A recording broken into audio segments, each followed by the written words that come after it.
2 दिन के बाद, आज से 2 दिन के बाद मैं सीएम की कुर्सी से इस्तीफा देने जा रहा हूं। मैं दिल्ली की जनता से पूछना चाहता हूं, मैं देश की जनता से पूछना चाहता हूं कि क्या केजरीवाल ईमानदार है कि गुनहगार है। I love you too. आबकारी नीति घोटाला मामले में सुप्रीम कोर्ट से जमानत मिलने के 2 दिन बाद दिल्ली के मुख्यमंत्री अरविंद केजरीवाल रविवार को आम आदमी पार्टी के मुख्यालय पहुंचे।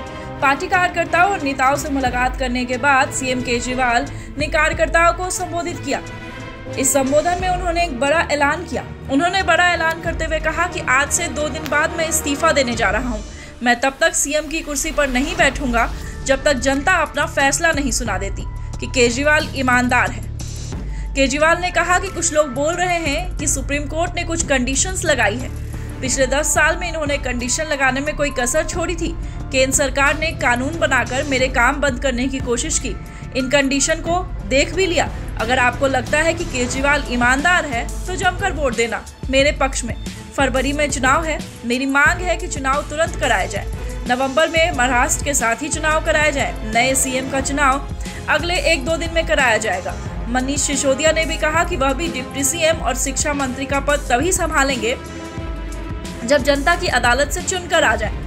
केजरीवाल ने कहा कि मैं और मनीष सिसोदिया दोनों ही किसी कुर्सी पर नहीं बैठेंगे, हम जनता के बीच में जाएंगे।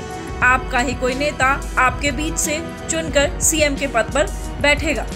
इससे पहले अरविंद केजरीवाल ने कहा कि सत्येंद्र जैन, अमानतुल्लाह खान भी जल्दी बाहर आएंगे। दिल्ली के लोगों ने हमारे लिए प्रार्थना की, मैं उन्हें धन्यवाद देता हूँ। मैंने जेल में कई किताबें पढ़ी, रामायण, गीता। मैं अपने साथ भगत सिंह की जेल डायरी लाया हूँ, भगत सिंह की डायरी भी पढ़ी। केजरीवाल ने कहा कि उनकी छोटी सी पार्टी ने देश की राजनीति बदल दी।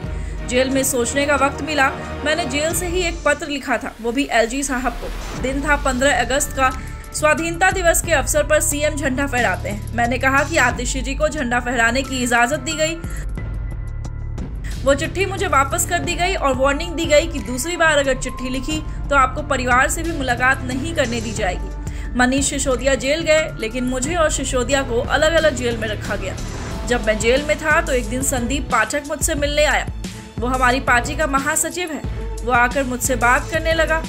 स्वाभाविक है, राजनीति के बारे में ही बात करेगा। बाद में उसे जेल ने ब्लैकलिस्ट कर दिया।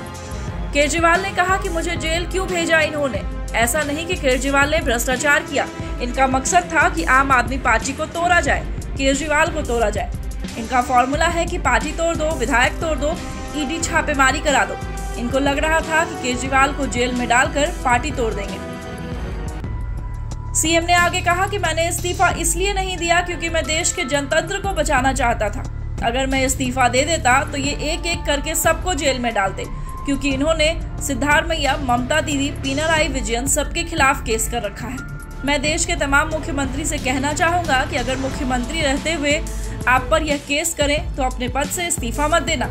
आज इनके हर षड्यंत्र से मुकाबला करने की ताकत आप में है, क्योंकि हम ईमानदार हैं। केजरीवाल ने इन बातों के जरिए बीजेपी पर हमला किया और कहा कि ये हमारी ईमानदारी से डरते हैं। ये बिजली फ्री नहीं कर सकते क्योंकि ये बेईमान है। कई राज्यों में इनकी सरकारें हैं, लेकिन ये इलाज नहीं कर सकते, स्कूल ठीक नहीं करा सकते। इन्होंने हमारे खिलाफ ईडी छोड़ दी, सीबीआई छोड़ दी, लेकिन हम ईमानदार हैं। ये मेरे ऊपर कीचड़ उछाल रहे हैं, सुबह शाम गाली देते हैं, लेकिन मेरे लिए बीजेपी मैटर नहीं करती। मेरे लिए आप लोग मायने रखते हैं। मैंने जिंदगी में कुछ नहीं कमाया, लेकिन इज्जत कमाई। मैंने इनकम टैक्स कमिश्नर की नौकरी छोड़ी।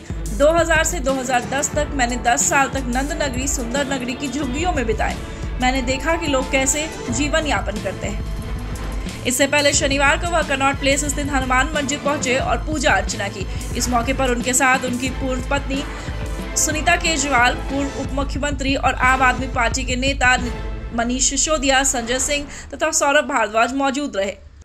आपसे पूछने के लिए आया हूं, क्या आप केजरीवाल को ईमानदार मानते हो कि गुनहगार मानते हो?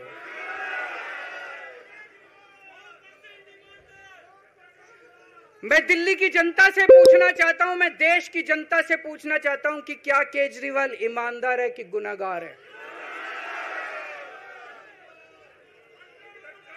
दोस्तों, 2 दिन के बाद, आज से 2 दिन के बाद मैं सीएम की कुर्सी से इस्तीफा देने जा रहा हूं। मैं दिल्ली की जनता से पूछना चाहता हूं, मैं देश की जनता से पूछना चाहता हूं कि क्या केजरीवाल ईमानदार है कि गुनहगार है? दोस्तों, 2 दिन के बाद, आज से 2 दिन के बाद मैं सीएम की कुर्सी से इस्तीफा देने जा रहा हूं।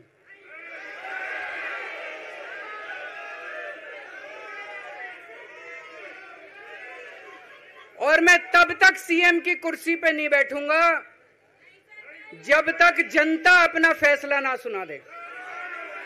मैं जनता के बीच में जाऊंगा, गली गली में जाऊंगा, घर घर में जाऊंगा, और जब तक जनता अपना फैसला ना सुना दे कि केजरीवाल ईमानदार है, तब तक मैं सीएम की कुर्सी के ऊपर नहीं बैठूंगा।